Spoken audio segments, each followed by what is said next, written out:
Hey guys, welcome to another video. Today we're working on this Craftsman.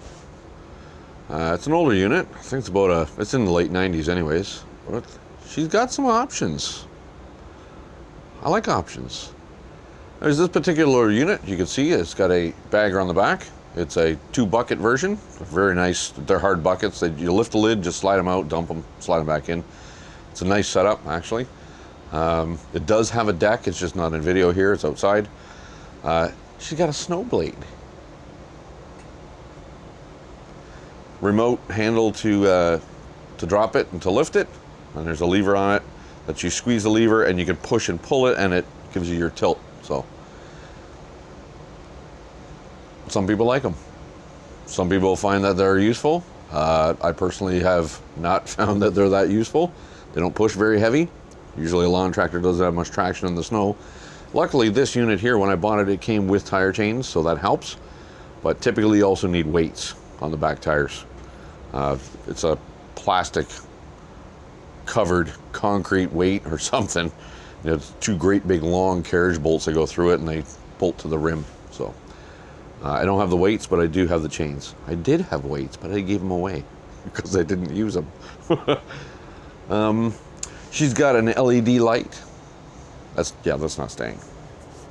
What's under the hood? It says 17 horsepower turbo cooled. Oh, yeah, this definitely turbo cooled. It's red. Code number tells me it's a 98. 98? 98. Yes. It's all there. It's there, but it's not all attached. But it's there. It's not hemorrhaging oil. That's good. Well, it could be good. Could mean that there's no oil in it. Oh, there's oil in it. Oh, it's thick. Oh, yeah. Thick with gas, too. We're going to be getting in that carburetor. So, I know it's hard to start. It doesn't want to start. It's like it's got a dead battery, even though the battery's full. And with a booster pack on it, still cranks like and stops.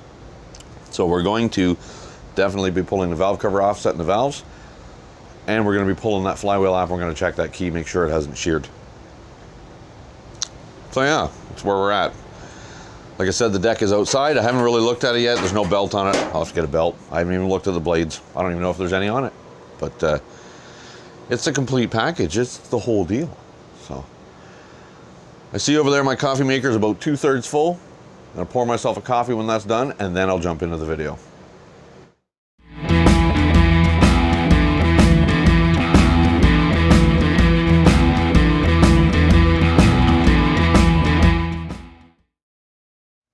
All right, so what I've done so far is removed all this stuff.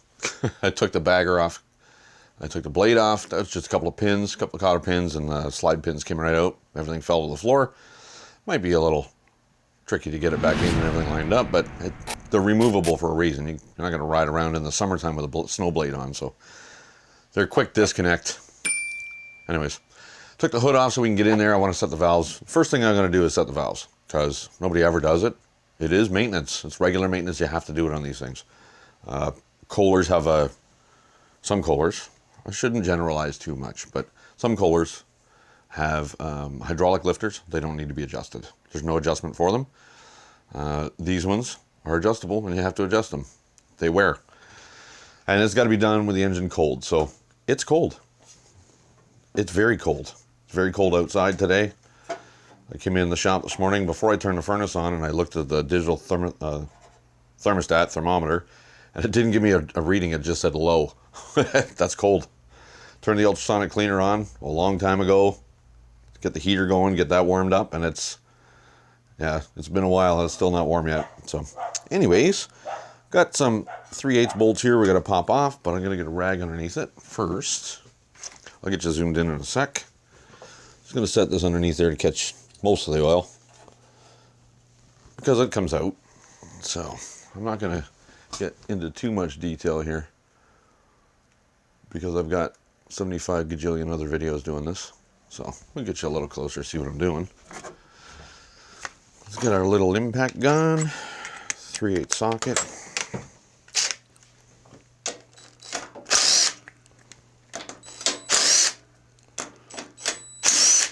Might even have a blown head gasket.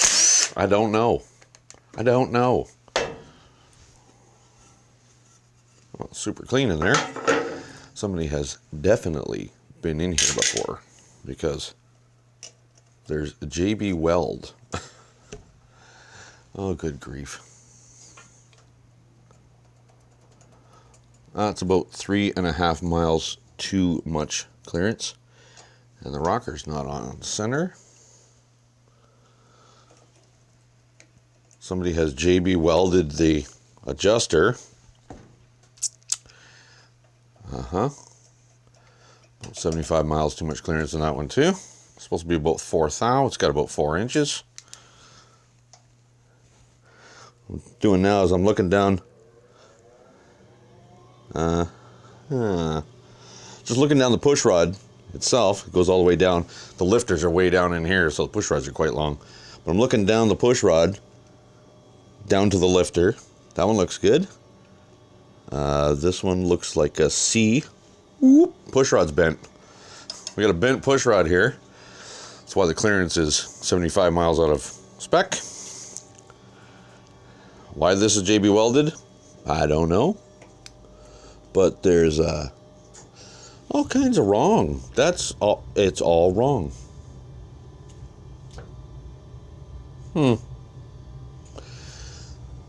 There's a nut and a lock washer.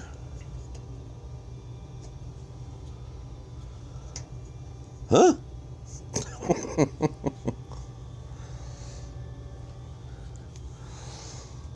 Well, now I can say I've seen it all. That's terrible. Terrible, terrible. I gotta get you guys in here and show you this. This is a mess. Unfortunately, I do not have any good quality used parts to put in this. I'm gonna need a push rod.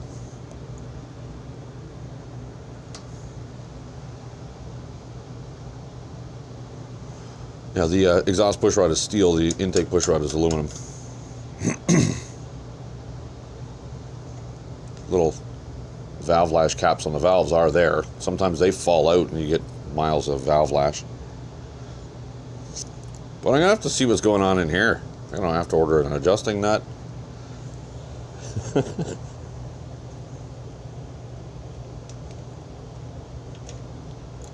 Dude said this thing was running when I bought it.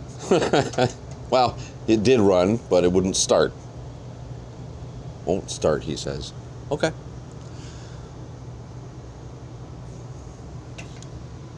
Yeah, the top push rod's straight, bottom one is not.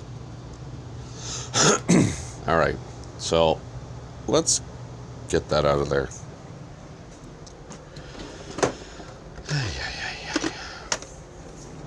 Get our little Torx. Is that the right one? Yeah. So on these, this little Torx screw in the middle is the lock, and you adjust it turning the outside nut. On many other engines, the outside nut is the lock and the center is your adjustment, but not the case in this one. So let's get this off of here.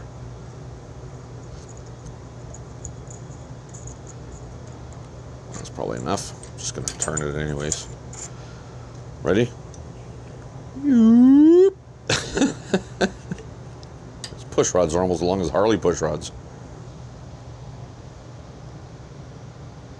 It's like a little hula dance there.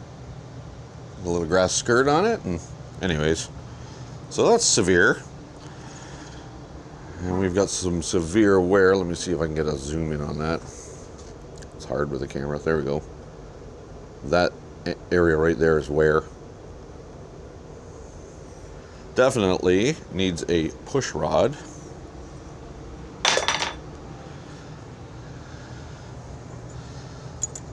So what I'm going to do is there's a little cap here. See it? This little cap sits on top of the valve stem. I'm going to take it off now so I don't lose it.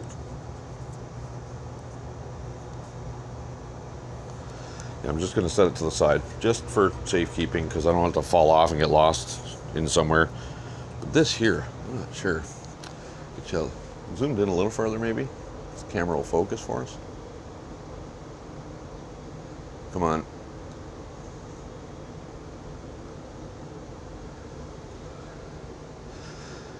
So this set screw, or the lock, is replaced with JB Weld on this. I'm gonna have to chip that off with a screwdriver or something. I don't see if I can get it pried off of there.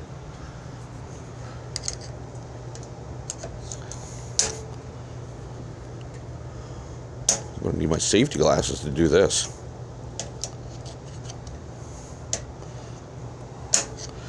Well, this project is kind of stalled until I get parts, so because I don't want to do too much of anything to this unit without making sure it runs.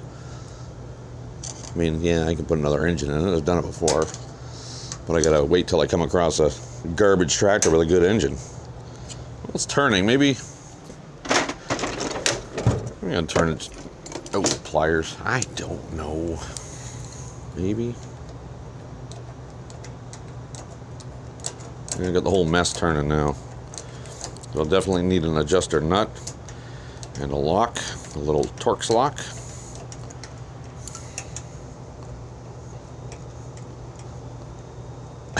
Wait till you see this. I'm gonna get this thing all back together. I know it, and the other head gasket will be bad. So I'm gonna do a cylinder leak down test before I put too much further work into it. Okay, so let's see what happened. Let's get that rocker off of there.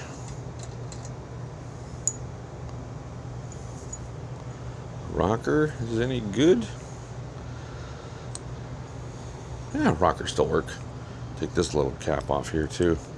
Sometimes they fall off, sometimes you gotta fight to get them off. But it's off and off to the side, so safekeeping. Alright, I'll pull them both off here and I'll show you what I'm looking at.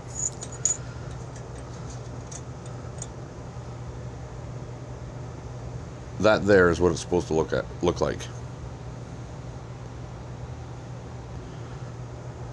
This rounded part is the fulcrum that the rocker arm rocks on. And in this corner, we have a broken off piece of one of these. And instead of a fulcrum down here, he, or whoever, just said a lock washer will do. I don't know. I don't know what to tell you. Push rod, that's nice and straight. You can check push rod flatness with a piece of glass. You drop it on the piece of glass and just roll it. But this one's straight. My laser beam eyeballs say it's straight. So, nice thing is now that both the rockers are off, the valves are both closed, absolutely, unless they're bent. Now it's super easy to do a leak down test.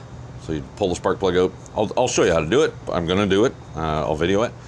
But with both the valves closed like this, you don't need to worry about where the cylinder is and all the other stuff for top dead center and everything. The valves are closed, doesn't matter where the piston is. So you pressurize the cylinder and listen for leaks. It's gonna come out either the head gasket, the intake valve, the exhaust valve, or it's gonna pressurize the crankcase. That'll tell you that you've got typically worn bore and rings, but possibly a cracked piston. Rare, but there's a few possibilities. But typically what you're gonna hear is you're gonna hear your air leaking out of the intake, up through the carburetor, or out the exhaust. Or into the crankcases. You see the crankcase leak when and everything's worn out. Okay, get you backed out. Well, I gotta say, that's the first time I've seen that. First time I've seen that. I'm gonna need to order parts. What a mess. Yeah. This one can, that one can go back there so we don't lose it.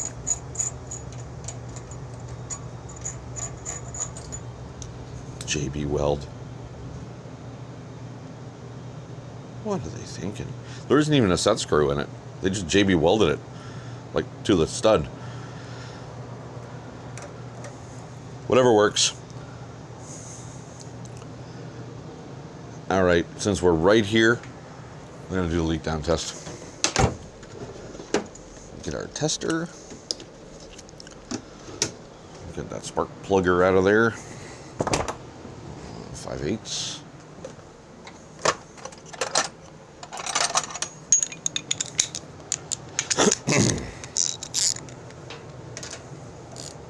Not even tight. Finger tight, maybe.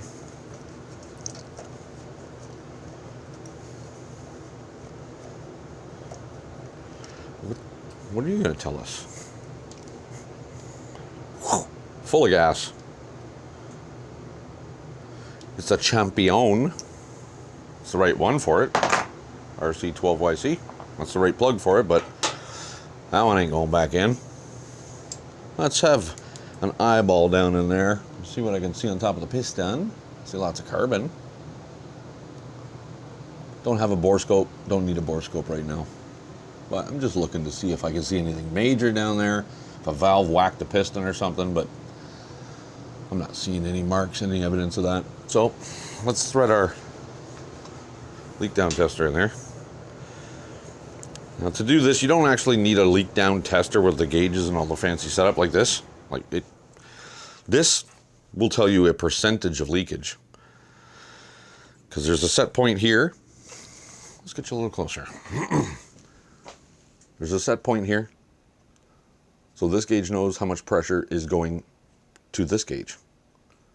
For example, if it's putting, just for numbers, let's say 100 PSI out, if this gauge, because the leakage is only seeing 40 PSI, it means this gauge will run back to 60, meaning it's got 60% leakage.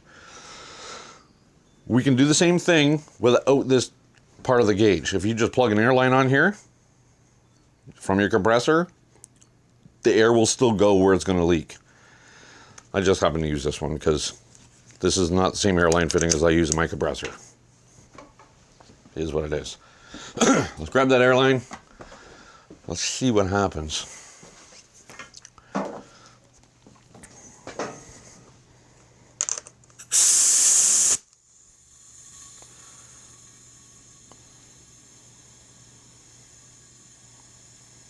Just let the gauge stabilize a little. 55% leakage. That's a lot. 10% is 10-15% is normal-ish for an engine with wear, but 55%, that's high.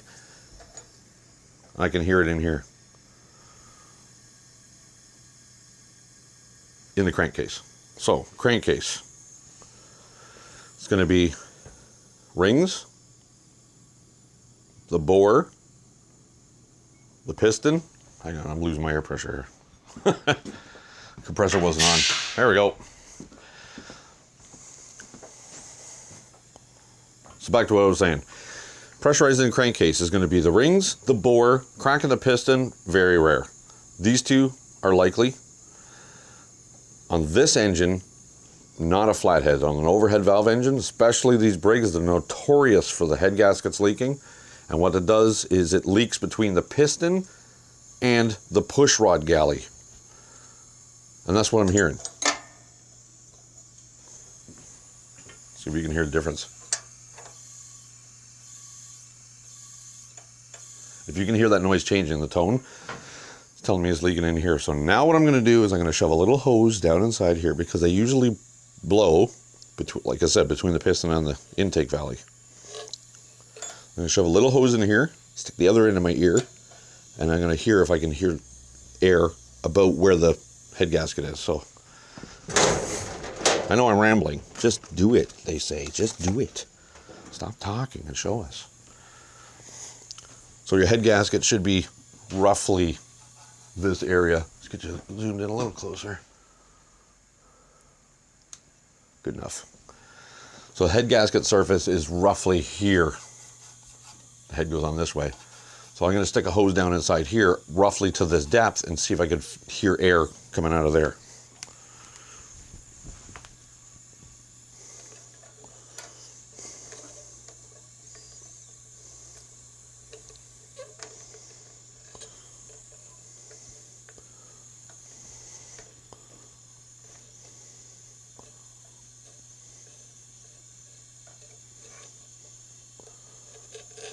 hose is too big. This one might do it.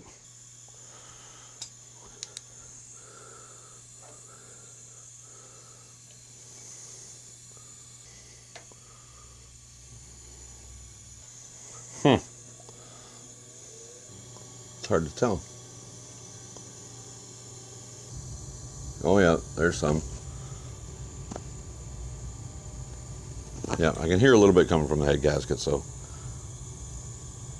that's all it takes.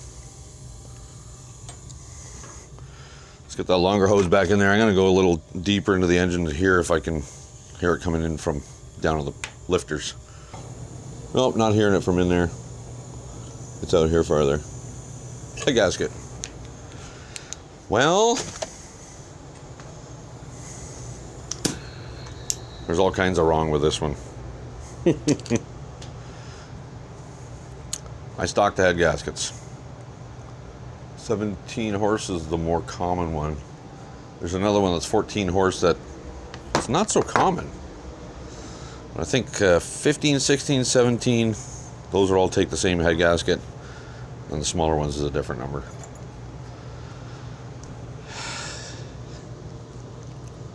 Project is stalled.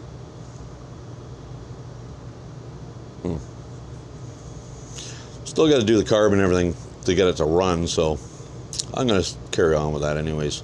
I'll pull the carb off and get that cleaned out. Ultrasonic cleaner. Still going to pull the crank flywheel off, check the key. So,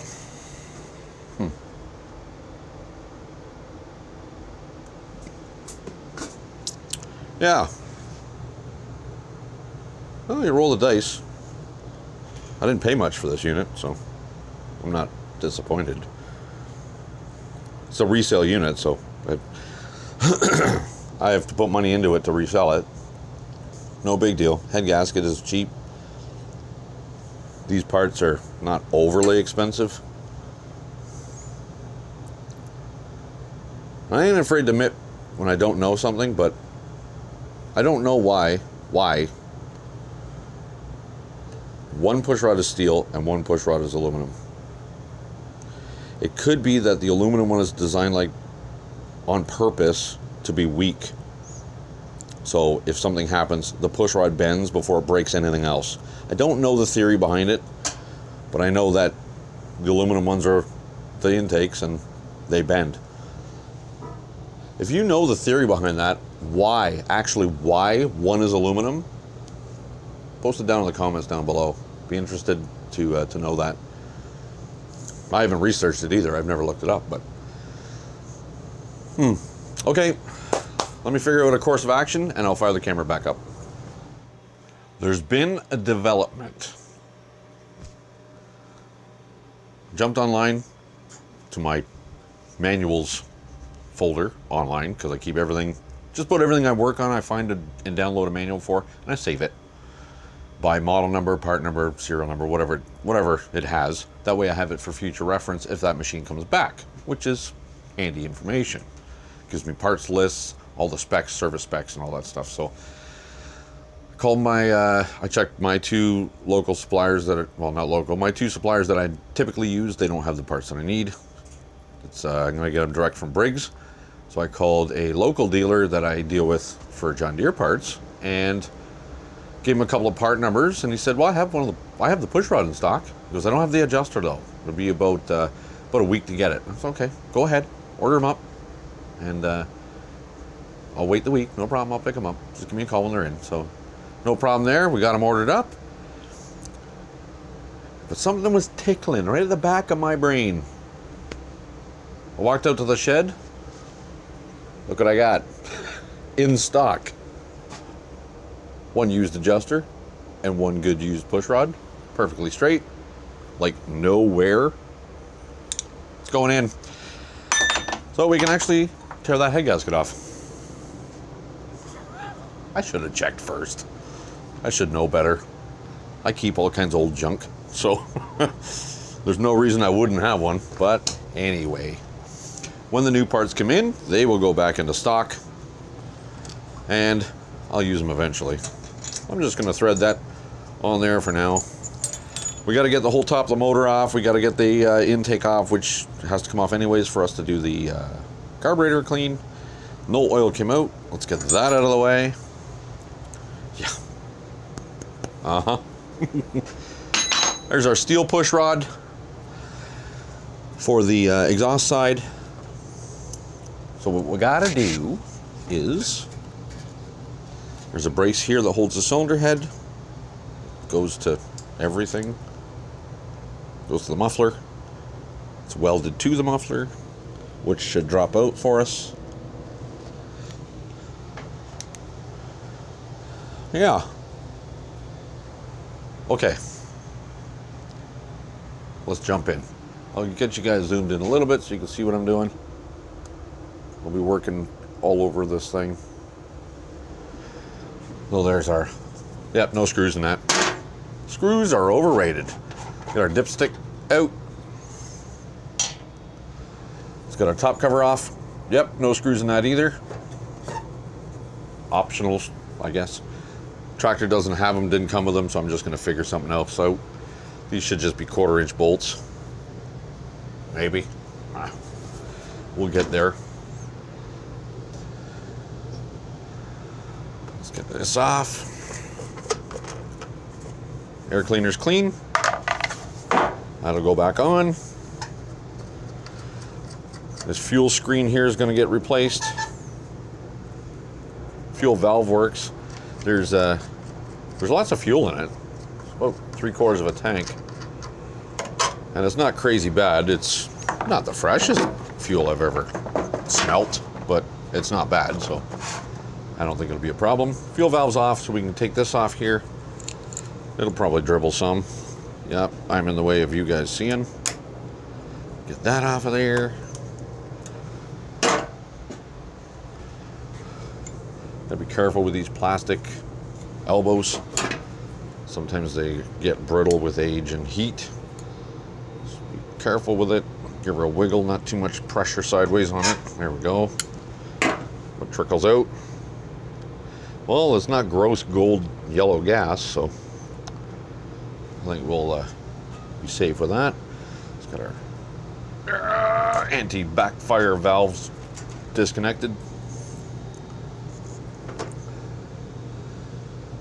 8, 8, 3/8, 3/8.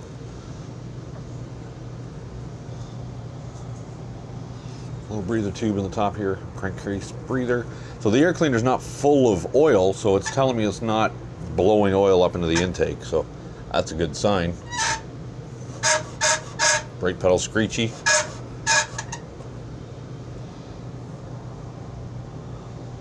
Okay, let's get the air, we'll get this off first, that way I can get to the rods and everything. The choke rod is right here, the governor rod's up the top. These are 7/16. Let's get this out of here. We'll use that again. I'll put the dipstick back in there so it's not dripping on me on the floor. 8 mil.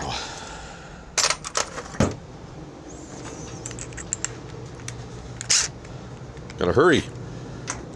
The Mixed Mowers live stream is going to be on shortly.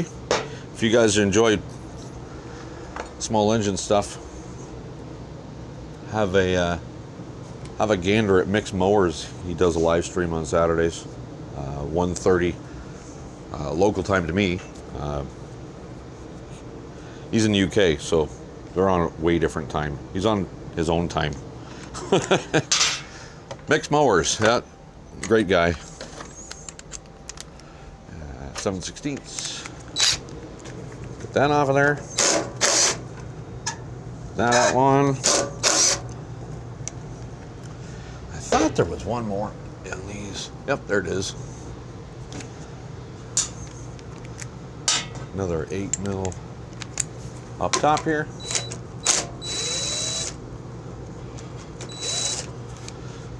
This part should come off. Uh-huh. We'll just throw that away for now. Got a couple of options here. This has to come off anyways, so we can take it all off in one unit, or we could take these two studs out and then get the carburetor off. Well, it's going to go in the ultrasonic cleaner, so I'll just take the studs off. There's a hex here and it holds the carb to the intake. That's what I'll do. Those look like 8mm as well, 5/16. Yup. There we go, carburetor's loose. So, there's a little wee spring on here, little governor damper spring. Don't want to bend it, just want to remove it. There we are. We can tilt the carburetor down, unhook that rod. The choke rod does actually, let's get this out of the way. The choke rod just actually slides out. And then you can unhook it. But yeah. It doesn't look crazy bad. It's got some grunge in it, but we'll set that to the side for now. We'll tear that down and throw it in the ultrasonic cleaner eventually. Anything in it? Yeah, some.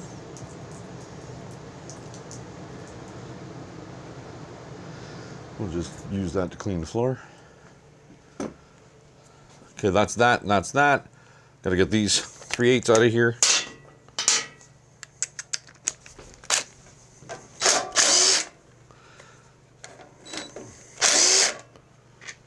Those out of there. That seal is still good. Toss to the side. 3/8 on the back I can't get to with this gun. One here. One here. So this inner cover has got brackets that hold the outer cover. I don't know why they do that. That's probably the whole turbo cool thing, but whatever. Don't know the theory behind it. I know it's there. So let's get those two 3/8 out of the back. We need a ratchet. 3/8 socket. We were going to pull this cover off anyways because I could take that crank flywheel off and check that key, make sure it hasn't shifted, because they do. And then timing goes out, even just a little bit, and give you a grief. They don't run right when the timing's not right.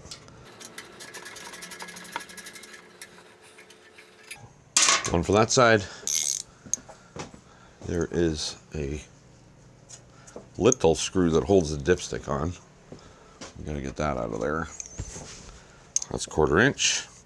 The dipstick screw is screwed to this black inner cover. Get that out of there.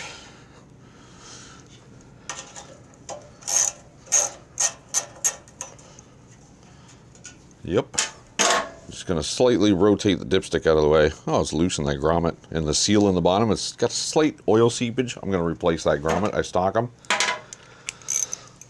Because I do a lot of this.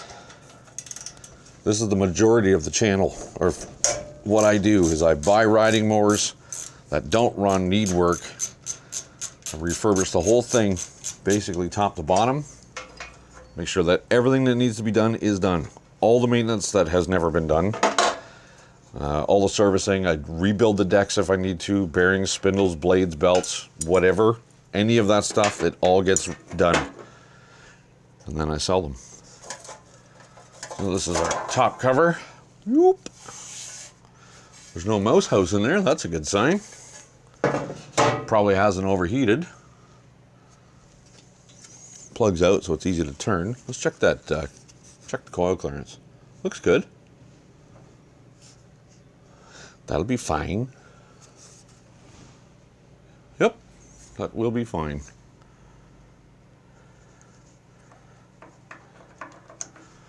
Okay, everything looks okay under here. Extra foliage, little leaf. So there is our head gasket right here. You guys aren't zoomed way in, but this is the head and the rest is the cylinder. Got a shield here. Get that coil wire out of the way. Come on, stay out of the way.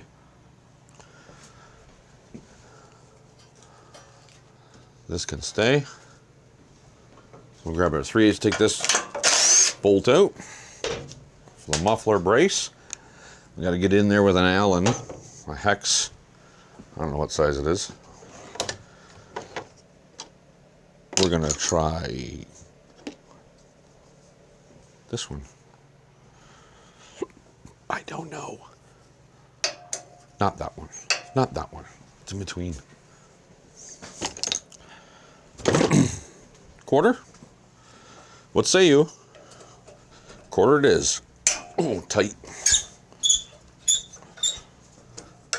And another one here. Ugh, not so tight, but tight enough.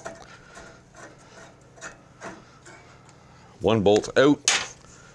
This is the 2 bolts that hold the muffler pipe to the exhaust pipe to the head.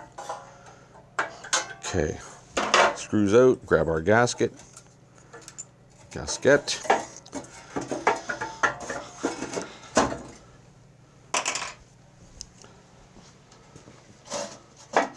The muffler is going to be, I mean, I can take the shield out of the bottom and drop the whole muffler out, but it's not going to be in our way. 8 more bolts and the head's off. Let's do it. Call out the other little impact gun here. Is there 1/2 inch? Yeah, 1/2 inch.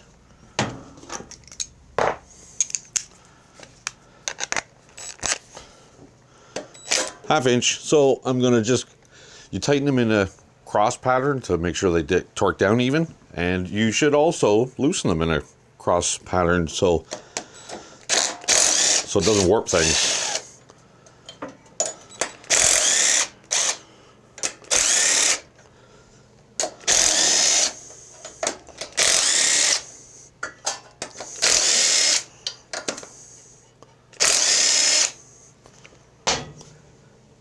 Oh, one more.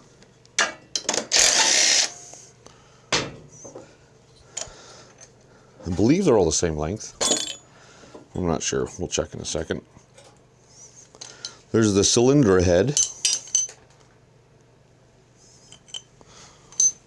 Something fell. There it is. What fell? A dowel. So in the back of the head, there's these dowels here that locate it. This one happened to fall out of the top. So it's not too crazy bad in there. I don't see any mess that pistons have hit anything, or there's a start of our head gasket leak. Let's get you a little closer.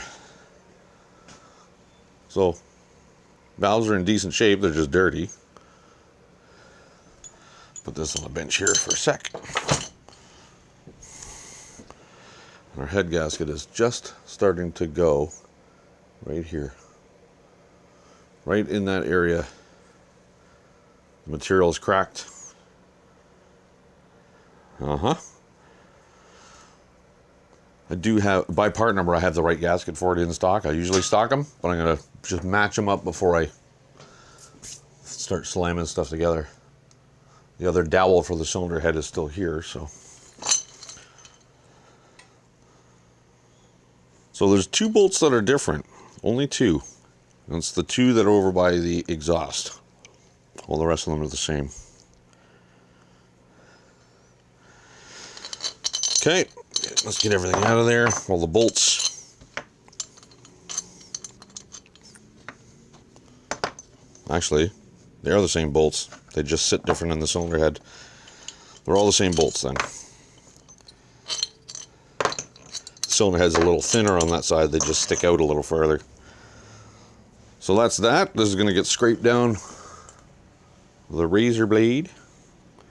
It's not even full of oil. Like, it's not greasy. It's clean. So we'll get to that.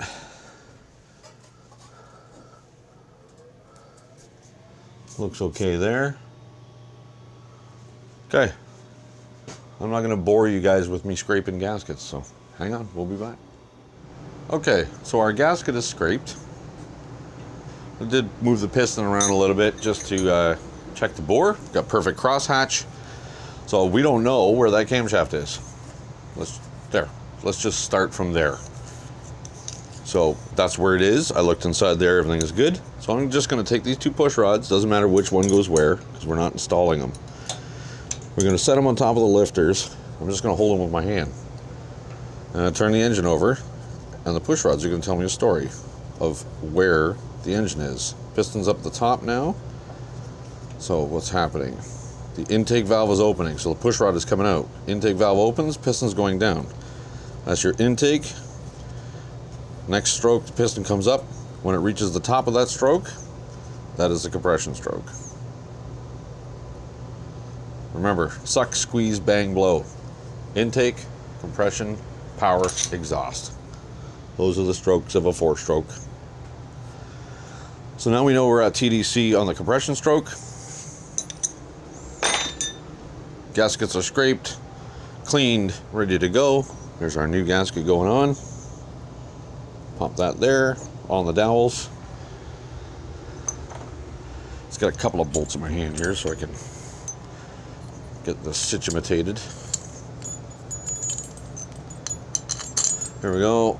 Cylinder head going on. Set you on the dowels. Come in, get on the dowels. What are you doing? There you go, on the dowels. That bolt's going. Just down to hold it. We'll set the rest of them in there.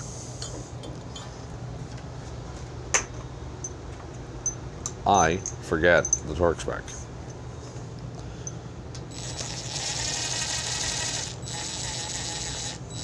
I'll have to look it up. I don't remember it.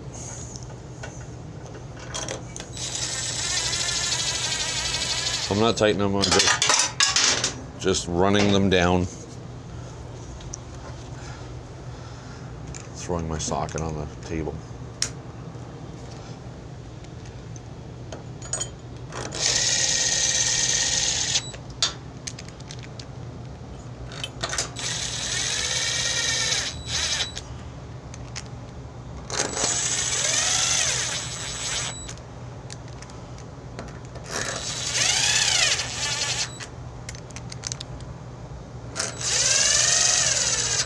There you go, all the bolts are in.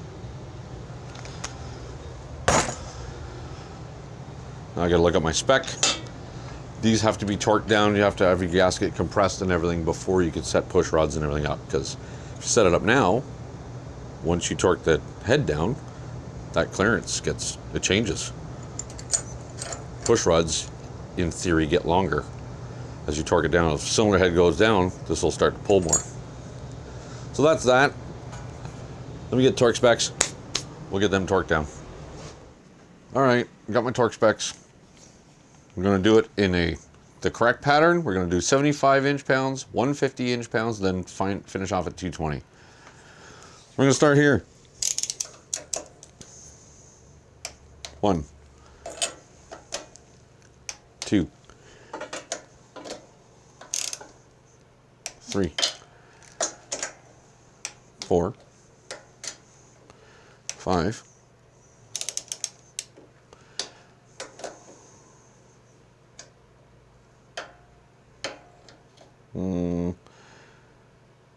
6, this one, 6, 7, 8. Did I get them all? Yeah, there we go. And then we're going to change to 150.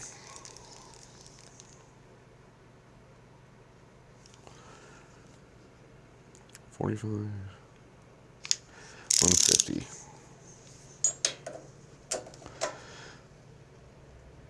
1, 2, 3, 4, 5, 6, 7, 8. Now 220.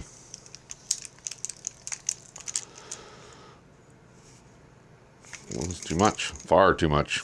There, 220.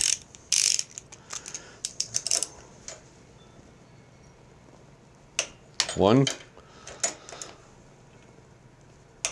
2, 3, 4, 5,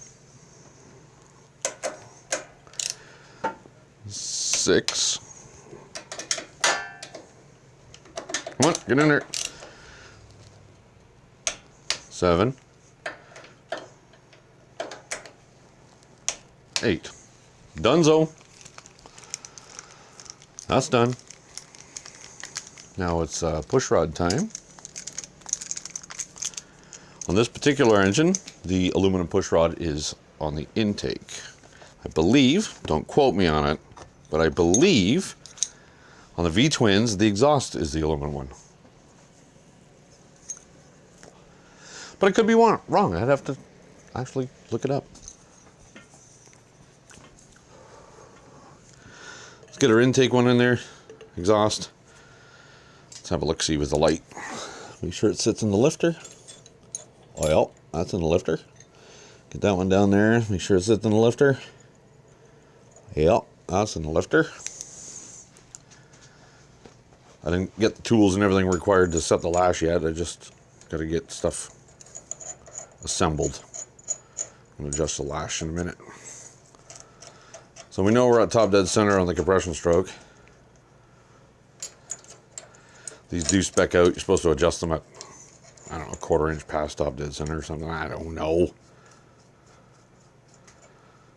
But if we start just, oh, hey, good thing that you guys remembered. The caps. Gotta put these on. Good thing you guys remembered. I could hear you screaming, don't forget the caps. Oh my God. I heard it.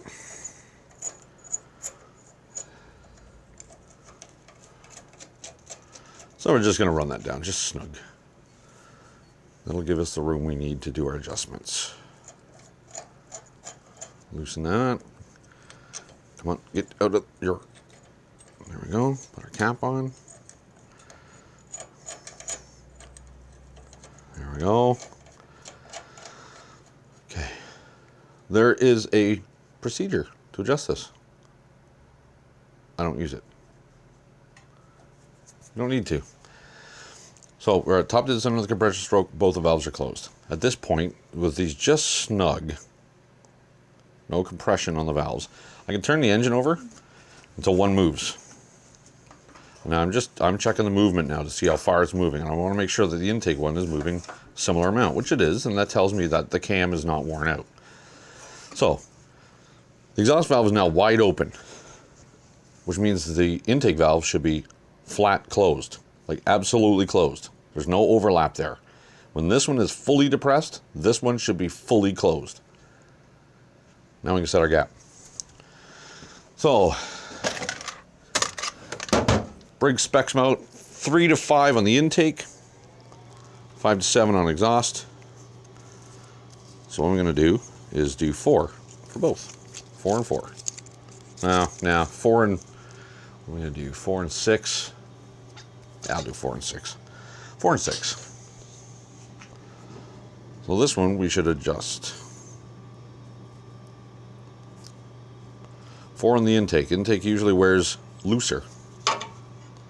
So we'll do 4 on the intake.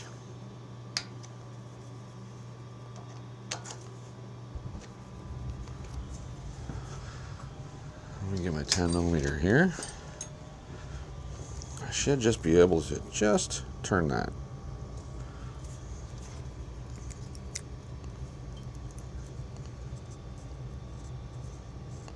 A little snug, but it's fine. There, that's tight. I actually don't mind this style. They work okay. I'm just going to verify that the lock is locked, which it is. There, that one's set. We got our clearance. It's not a lot, it's only 1/4 thou, but we have clearance. Now we can turn it until this one is all the way down. This one should be all the way loose. So let's do 6 on that one. 3, 4, 5, and 6.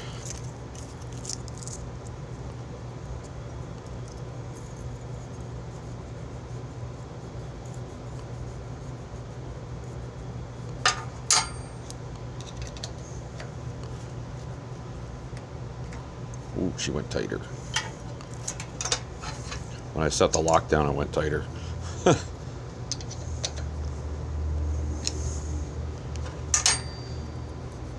There's 6. That's a thing of beauty right there.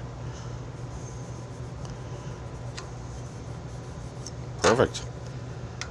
So we'll hold the adjuster, tighten the lock, make sure she's tight, which she is. Double check. She's snugged up. Let's bump her back a little. Just a little.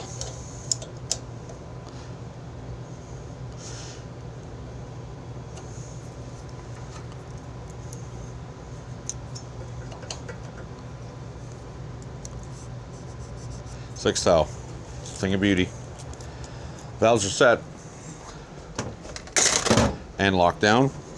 That should be good to go. We get our exhaustolator back on there. Gasket with a bolt. Come on, behave yourself. There we go. Just get it started by a thread. We'll get the other bolt in there. Swing our gasket back into position.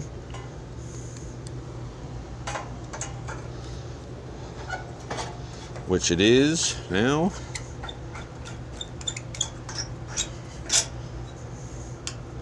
Snug. Snug. Tight. And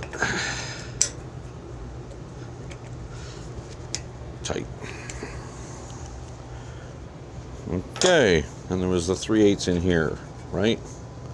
Yeah. Where is our 3/8? Not there.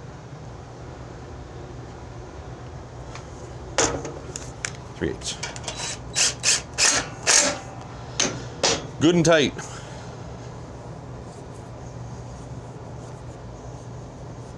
Gasket surfaces are nice and clean. Gasket has seen better days. Just gonna get a new one. There it is. Hanging on the wall. In stock.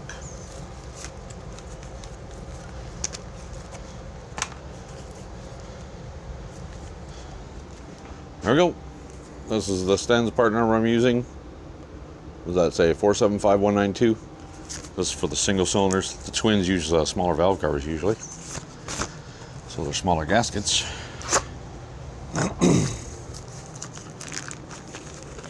Still got to get that crank key off. Where's my valve cover?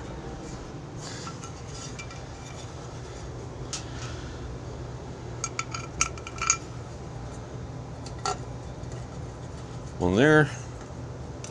One there.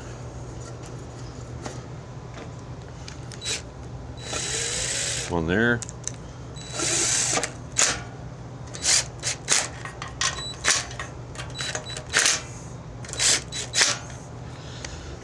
Tighten those by hand.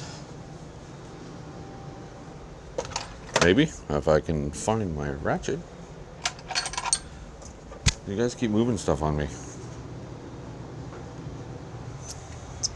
There it is. I know you're hiding it on me.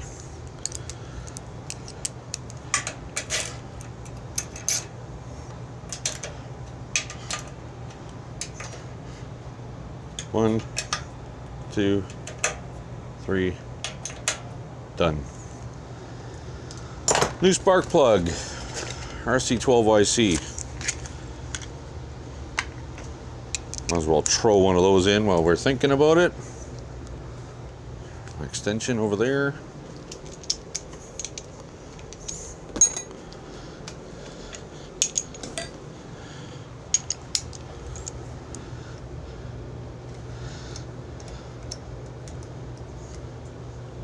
Get in there. There we are.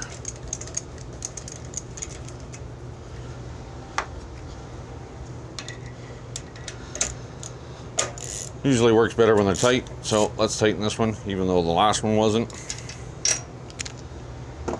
New sparky plug. Pop the wire on there before I forget. Okay. Okay. I'm gonna reposition you guys and we'll get a view of that crankshaft key and see what's going on up there. Gonna be a bit of a noise alert here. Gonna use the big impact gun and pop this bolt out of here. That was not tight. There was such a problem with these that Briggs actually updated the torque spec on this bolt so the flywheel would not turn so easy. Shear that key. Doesn't look like it's sheared, but okay. Well, it's not wiggly. I'm gonna pop that back in there just loose. I'm gonna swap out air tools here. I got an air hammer. So what I'm gonna do is I'm gonna put a little pressure under the flywheel in a safe place where it's not gonna break anything. Just a little pressure with a pry bar. Don't want to go too deep, you'll hit the stator and booger it. Just gentle pressure somewhere.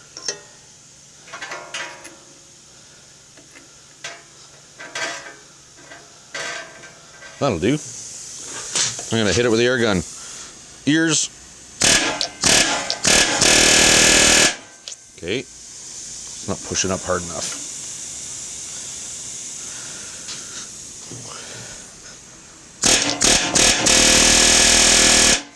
Oh yeah, that one's in there.